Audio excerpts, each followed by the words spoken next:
Thank you for inviting me. I really appreciate the opportunity of being here. When I was first invited last year, it was actually over the American holiday of Thanksgiving. And so I was like, I don't want to do that. So here I am a year later. But when they invited me, they said, you know, we've seen you give this presentation on driving pragmatic value in healthcare data. And we'd like you to do that again because we really liked the content. It resonated with us very much. And I said, great, yes. I've already done that presentation. I can just check that box. And then I just get to come over to this great country and visit, and I'll already give a presentation I've done before, and everything is going to go swimmingly. Well, a funny thing happens after a year or so of delivering content. And that funny thing is, things change. And I've been thinking a lot about change recently. I've been thinking a lot about what it means to evolve this capability in healthcare. I've been thinking a lot about what a revolution means, because it's not a word we should take lightly. And so I ended up having to switch my presentation just a wee bit, because while I do believe we have to drive pragmatic value in our data-driven world, I think today, where we're at, we've really got to change our perspective on what that means. So let's see what I'm going to say, shall we? So here's a couple of the topics that I really wanted to cover. And first, it's very important for us to identify that framework to move that program forward, right? And that's true in anything. Frameworks are very important for us to be able to explain things to executives or people that don't really understand what we're talking about, so that we can give some funding, because funding is really important for the work that we do.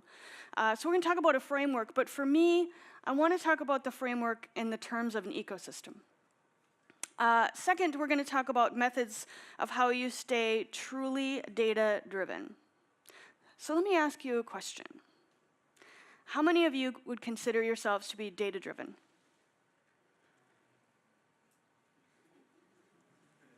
All right. About a third of you. I mean, maybe a quarter, I want to talk about what it means to stay truly data-driven, because I don't think it's what we've always thought it has been. I don't think it's about the numbers. I think it's about the people. And we're going to talk a little bit about what that means. And then finally, we're going to cover governance, because we are not a data program if we don't talk about governance. And it's a topic that, while none of us really probably love to talk about it because it's very challenging, it's something that we've really got to sort of tackle. But we're going to talk about governance in the context of modernizing it. So we're going to cover the same things I covered the last time I gave this presentation, but we're going to cover them a little bit differently. So is anybody familiar with Seth Godin? No? Okay. So he's written a number of books, and they're sort of business books. But one of the things he's really excellent at is very succinctly challenging the status quo, offering up a sentence or two that really makes you think about the work that you do. And this one was important for me, because all he's saying is the questions we ask change the thing we make. And I'm not talking about the questions that we ask about our work, like how many patients do we see in a unit, right? Or how many patients have diabetes. I'm talking deeper level. I'm talking about the questions that we ask about the systems that we make. The questions that we ask of the people that we partner with. Because the questions that we ask change the things we make. So I've been thinking a lot about change and evolution and revolution, and how external pressures in healthcare have been shifting our work a lot. It's a very dynamic industry right now. I've been doing it for 20 years. And when I first started, it wasn't particularly dynamic. There was a lot of paper. There was a lot of pie charts. I hate pie charts. And it just was very static. But it's changed a lot in the last 20 years. And of course, our approaches to things have really changed a lot in the last 20 years. And so as I've been thinking about what it means to change and evolve in our industry, I really have come to a conclusion that maybe the previous person didn't agree with. A revolution has to begin. That's not me, by the way. Although I would totally love to do that. Wouldn't that be super awesome to just blow something up and walk away? There's a number of things I would blow up. I would blow up any warehouse that was built in 1998, not the kind where you store stuff, like a data warehouse, right? I'd blow up a data warehouse in 1998, right? I'd blow up these archaic methods in which we do things. I'd blow up our inability to collaborate with one another because we're worried. I'd blow up our perspective that we have to be the smartest person in the room. Right? I'd blow up that whole thing where we've got to make sure that everything is safe and that we talk to everybody and make sure everybody feels good about stuff. I'd blow that up too. Because we can't feel safe anymore, folks. This is gone. The safety has to be questioned, not the safety of our patients, but the safety of us feeling good about how things are working. We've really got to challenge what we really think about this work. I think that the previous presenter talked a lot about innovation, and he talked about other industries and how they've innovated. And it is very easy to disrupt an industry that has a commodity function, right? It is very easy to disrupt an industry like the taxi services, because all you need is a driver's license, a car, okay, and maybe insurance if you're a real upstanding citizen. You build an app and you have completely disrupted an industry. Boom. How about television, right? We have video cameras, we know how to stream things on YouTube. We put a bunch of content together. We take people that want to be famous, and they have iPhones, and they start creating a content, and all of a sudden they call it a channel, and we've created YouTube, and we have completely disrupted television. All commodity stuff. It is insanely easy to disrupt industries that have commodity functions, even cars. You can buy tires, you can buy metal, you can buy time from people that understand how to build these systems, cars. You can disrupt those things. That's easy. There's a reason why somebody from the external, outside of healthcare, hasn't come in and disrupted us yet. It's because it's not easy. It's not commodity. Very little of what we do is commodity systems. You can't commoditize a patient's disease state. You can't commoditize their preference for experience, their relationship with their physician, right? You can't commoditize a lot of the things we use in terms of systems and functions and software. You can't do that. So you can come from the outside and you can be brilliant and you can tell us how dumb we are for not fixing things for the last how many ever years. But you can't fix it either. It's going to take both of us, right? It's going to take an external person that thinks about things differently. But folks, it is our job. We have to be the captains of this revolution, and it starts with the data. Because the data is the only thing that's going to reflect and shift outcomes for our organizations. We are so mired down in so many of the details and trying to make sure that we do all the right things in all the right ways and work with all of our accrediting organizations and all of those other things, right? That we're too busy focusing on the wrong things. And we really have got to take a step back and blow some stuff up. I want to blow some stuff up.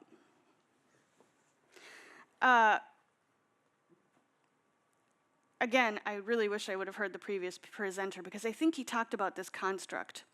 It's commonly known, it's the people, process, technology, and culture. Did he cover this a little bit, people, process, technology, and culture? Well, I know that it's very well-known, people, process, and technology, right? Everybody's heard of that, the pillars? No, maybe?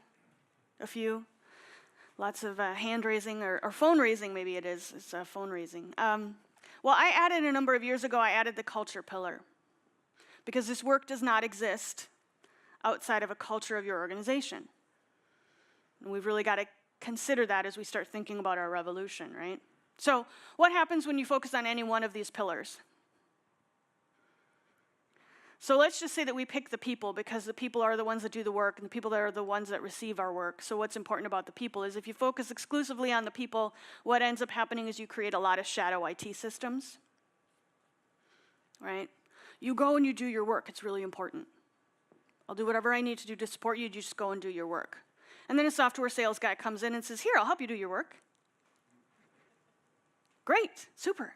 You buy the software, you do your work. It creates a whole bunch of shadow IT systems, which isn't necessarily inherently bad. We've probably moved things along, right? Somebody's answered a question somewhere, maybe some things of progress has been made, but you do have a lot of shadow IT systems. And what happens with that? If you have shadow IT systems, you can't pull things together. You can't look at data holistically. You can't answer the true questions that we should be asking in a revolutionized healthcare system. Then say you focus on process. This is one of my favorite ones. For many, many years, I used waterfall processes, project management, traditional project management processes. And what happens when you focus almost exclusively on the process is you get a ton of effort without a lot of results. So I was talking to somebody yesterday, I think it was yesterday. Yesterday was a very long day. And I said to them, if your project managers are busier than the people doing the work, something is wrong. So by a show of hands, how many people have project managers that are busier than the people doing the work? Here's your sign. They don't do the work. What do? No offense against project managers. Are there any in here, by the way? Sorry. I love a good project manager, I really do, because they keep me safe, right? You keep me on task. For obvious reasons, I need to be kept on task. A great project manager can change how you get your job done. But what often happens is our organizations ask us this one question: is it done yet? Right? Is it done yet? And so what we end up doing is we create a whole bunch of process around answering the question, is it done yet? We have a software sales guy that comes in and says, I can help you with that. So we buy a piece of software that helps us answer the question, is it done yet? And pretty soon, what we're doing is we're documenting a whole bunch of parts of the process to make sure we can answer the one question the executive asks us, is it done yet? We're so busy doing that, keeping up with the administrative tasks associated with the projects, that we no longer are actually able to work on the project. So a couple years ago, I started a job at Children's Minnesota, and I went to my boss and I said, look, I will build you a new data warehouse, but I'm not doing that project management thing you guys do, because I don't jump through flaming hoops. And that's what a lot of these things are. So you go back to your organizations and you're thinking about a revolution and you're thinking about that American woman that was talking about crazy stuff, and ask yourself, to answer that one question, are we done yet? How many flaming hoops do you jump through? Probably too many. So what happens if we focus exclusively on technology? Well, we get lots of unused systems. We call that shelfware, right? We got a problem, software guy has a solution. How many software salesmen are in the room? I want to make sure I offend at least, no, I'm just kidding. All right, only, okay, so I got one project manager, 2 software salespeople, all right. We're good. I like my odds on this one. So you have a problem, right? You don't have a dashboard, I don't know, your data warehouse is going too slow, your ETL batch jobs aren't running. You got a problem, they got a solution, you buy something, it doesn't work. You're jumping through too many flaming hoops to actually implement it. It sits on the sideline somewhere. So you have a whole host of unused systems. That's what happens when you focus exclusively on technology, because technology is such an easy thing to focus on. It's very binary, right? You buy something, you turn it on. But that's not really how it works, is it? There's so many other things that have to happen. You have to implement it. You have to make sure people want it. You have to make sure people use it. Okay, so you get a couple of those things done, but then nobody uses it. You still have shelfware. Now you spend a whole bunch of money on shelfware. And then you have culture, which I will admit, for a long time, this one was blank. And it was blank because I kept thinking, what happens when you focus too much on a culture in an organization? And has that ever happened to me? Has an organization ever focused too much on culture in deploying these programs? I had to think about it for a minute, but then I realized when you focus too much on culture, what happens is there's a lot of politics, but virtually no progress. So let me ask you this. How many people deal with politics when they're dealing with data? If you're not raising your hand right now, you're probably lying. Data is really personal, isn't it?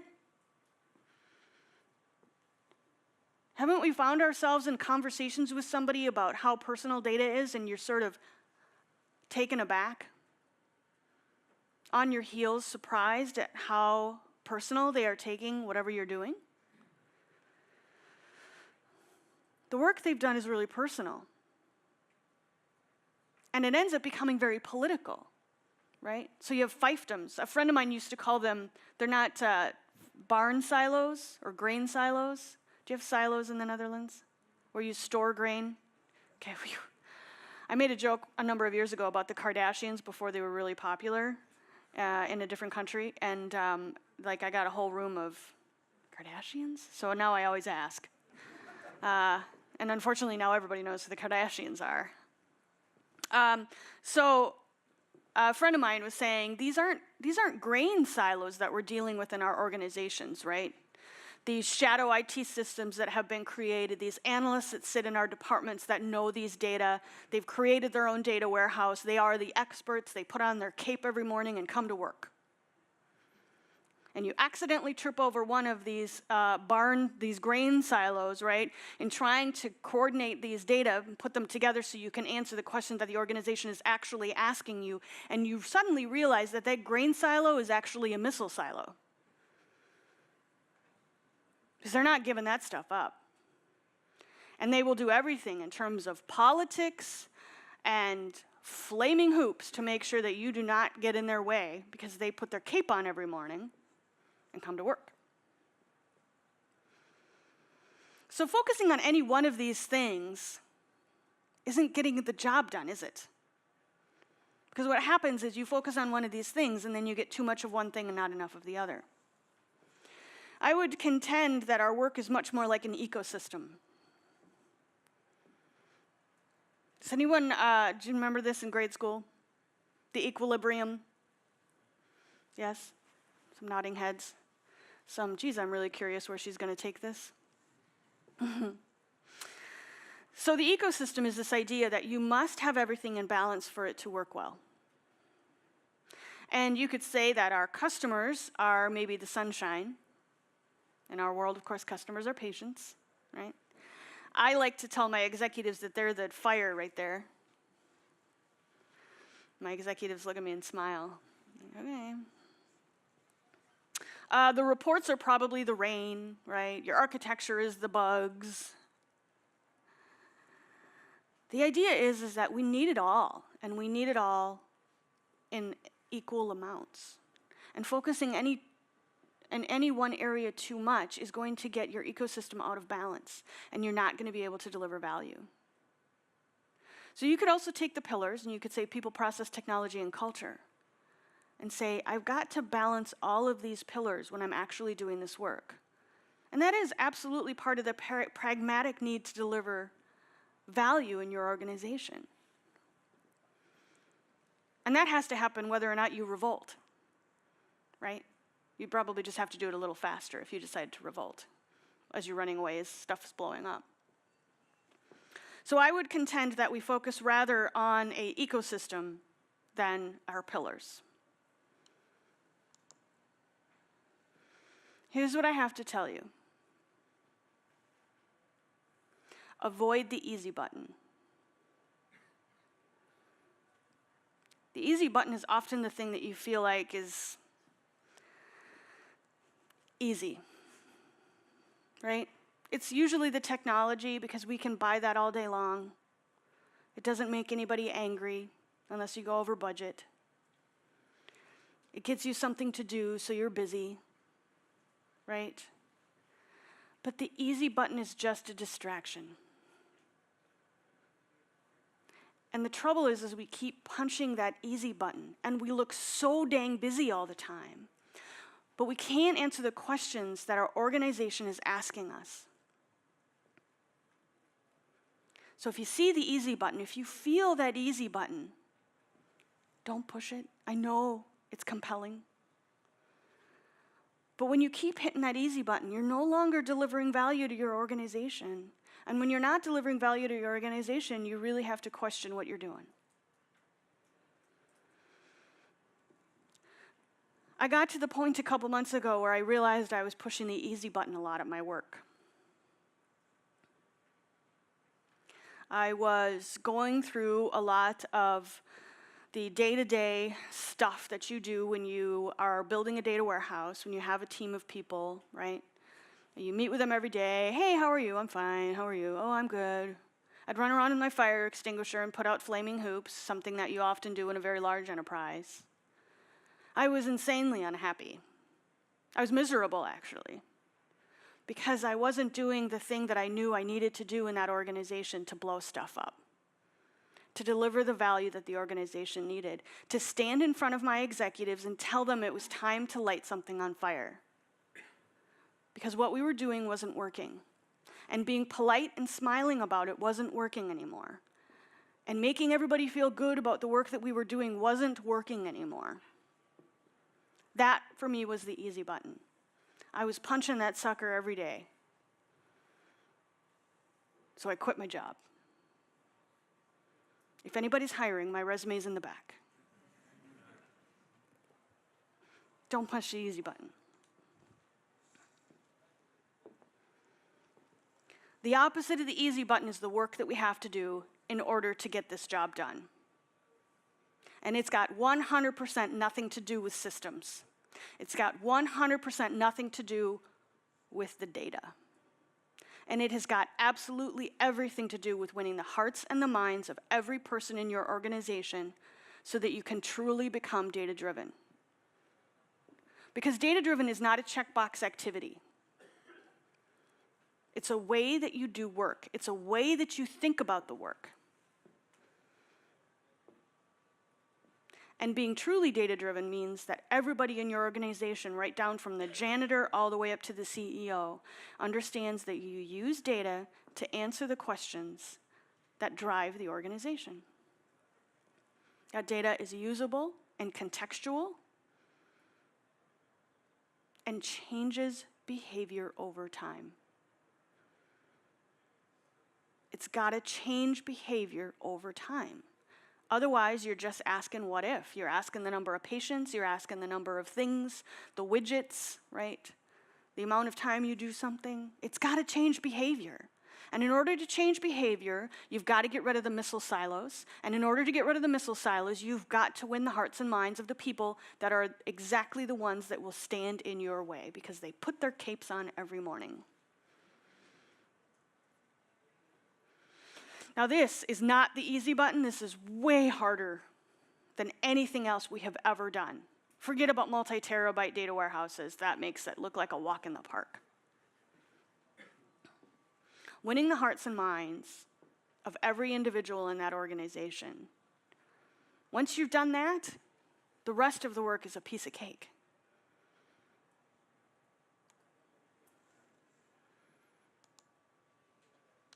Let's switch subjects, shall we? We're doing all right on time. I feel a change of energy in the room because I think I just made you all feel like, really, do I have to win the hearts and minds? So let's talk about driving fast, shall we? So I have a really sad story to tell you. This is my car. Well, it was my car. Isn't she beautiful? So I really like to drive fast.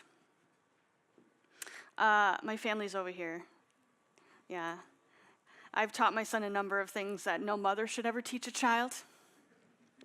But I do like to very much drive fast. And so a number of years ago, I bought this BMW. And I was driving it to work one morning, and I was in the left-hand lane. And here in the Netherlands, there's something that I've noticed. If you're driving in the left-hand lane and you want to go faster than the person in front of you, the person in front of you does this amazing, amazing thing. They get out of the way. You guys, is this true, or was it just a nuance yesterday that I said? Is that true? Oh my gosh. Okay, so has anyone driven for more than a hot minute in the US?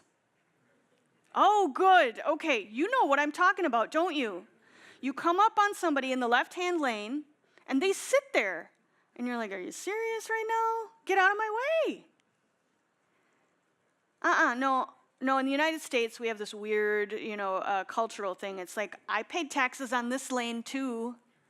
I'm going to sit right here because I'm going the speed limit, and you can wait. So it's pretty rare that somebody gets up on my bumper. I drive fast. But I'm driving down my left-hand lane on this big major freeway in Minneapolis, and all of a sudden I see this big white truck come right up on my bumper. So what does a normal person do?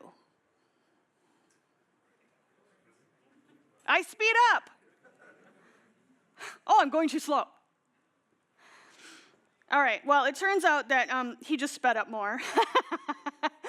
And I looked down, and I'm going about 95 miles an hour in a left lane on a Tuesday morning with about, lots of other cars. And I thought to myself, this seems like a really bad idea. And begrudgingly, I got out of the way. I didn't really like to do that, but I did it anyway. And I thought he was the idiot. Crazy person going 95 miles an hour on a major freeway? What are you doing? So then the next day, something very similar happens. I'm pretty sure it was the same person. And then it occurred to me about a week in, this is a great analogy for data governance. Really, you say? Really, I say.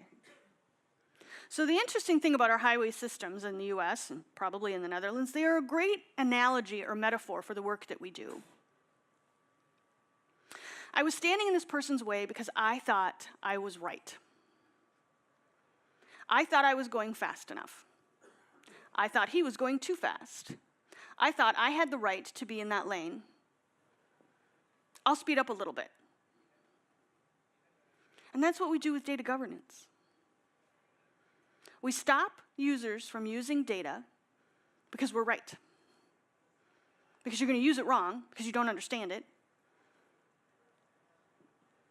Because we have to figure out the definition of it. Because we have to understand every aspect of that data before I can give it to you. That's data governance, right? Isn't that the definition of data governance? Does that feel like the definition of data governance a lot of the time? Yeah. So I thought to myself, something isn't working with data governance. And that is quite literally the first time it occurred to me.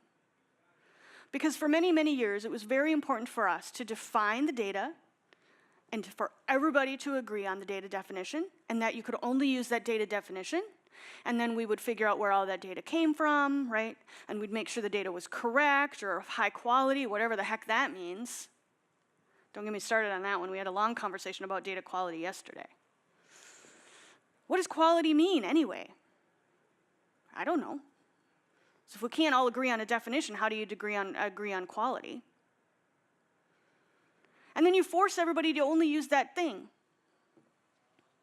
Well, I'm standing here and I'm telling you that no nurse manager has ever told me that they use the same definition of a patient as a finance manager. And here we are spending an inordinate amount of time in our organizations making sure that we have one definition that we all agree on, that we know exactly where the data comes from, and that it is of high quality. This is the proverbial, we are in the left lane and we won't get out of the way. And it is time to get out of the way. It is critically important for us to modernize our governance functions so that we can make sure that people actually are using the data. Because when people actually use the data, the craziest thing happens. They give us feedback, and then we improve the data, and then we improve the quality of the data. But if just a handful of us are standing in their way, then there is no way that we have the ability to make sure we can support our entire organization. You can have a team of hundreds and hundreds of people working on governance, and there's no way they could keep up with the thousands of people that need to use it for the hundreds and hundreds of columns of data that exists in your warehouse. It's not feasible. So what we have to focus on instead are the key metrics that any organization needs to be able to compare. You should define those. You should make sure you understand where they come from. You should know their data quality parameters. And when something challenges that, then you revisit it. But if somebody wants to use a definition that's different from that in their own department, let them. Because standing in their way only means that you're in the left-hand lane getting in their way from using the data. And that is exactly what we are opposite of supposed to be doing. As data professionals, our whole job is to make sure people use the data. So I'm curious, how many of you right now are thinking, but they don't understand it. What if they get it wrong? Nobody's going to admit to that? I bet you a few of you are thinking it. I don't know, maybe not. They're going to get it wrong. They will absolutely, without question, get it wrong. They will make the wrong assumptions. They will not understand the implications. They will do something crazy like add averages. A couple months ago, I had an executive come to me, and he had a survey that he was working on. And he had taken 2 different Likert scales and just quite literally summed them together and said, look at how great we're doing. Woohoo! Okay, Math 101. They're going to use it wrong. They're absolutely going to make the wrong assumptions. It does not matter because you learn from your mistakes. And we have to help them learn from their mistakes. Because that's our job. Our job is not to get in their way. Our job is to support them and learn from their mistakes. Because the more they learn, the faster they'll use it. The faster they use it, then the faster other people will use it. And then all of a sudden we have our entire organization in some way, shape, or form using it, which is exactly the thing we're supposed to be doing. Our job is to get out of the way.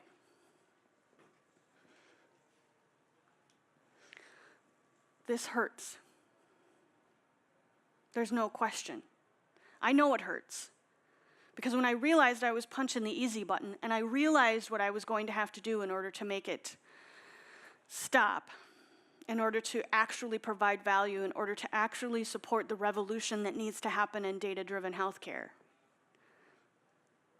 I knew what I had to do, and I knew it was going to hurt. And the fact of the matter is, none of it matters. It doesn't matter how smart you are, how much experience you have. It doesn't matter about the project, how much potential. None of it matters.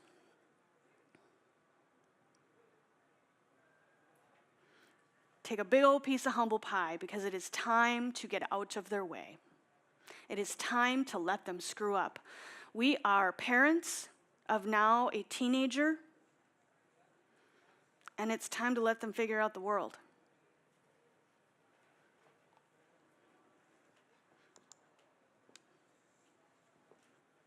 And this is my plea to you in case we weren't sure that a revolution was at hand. Because a revolution is at hand. Somebody's going to do this. Somebody from the external could potentially come in and mess everything up. Somebody from the inside could potentially mess everything up. But it's happening one way or the other. And you, all in this room, can be captains of this revolution. But I implore you to start thinking about this seriously and thinking about it now.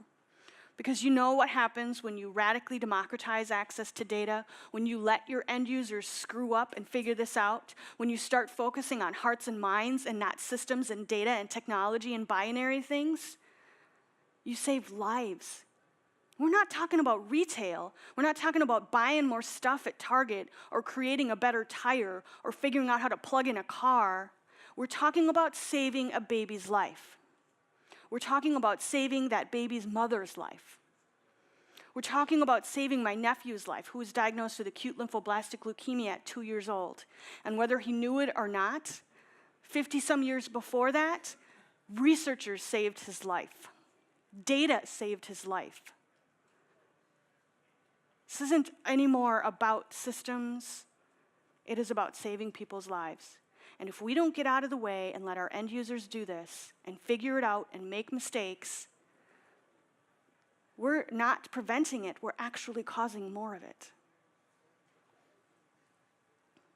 That's my plea to you. This is me. Well, it's not me, those are pictures of my books. But since I quit my job, I have a new email. Those are my books. Please feel free to order many copies on Amazon. Thank you very much for your time.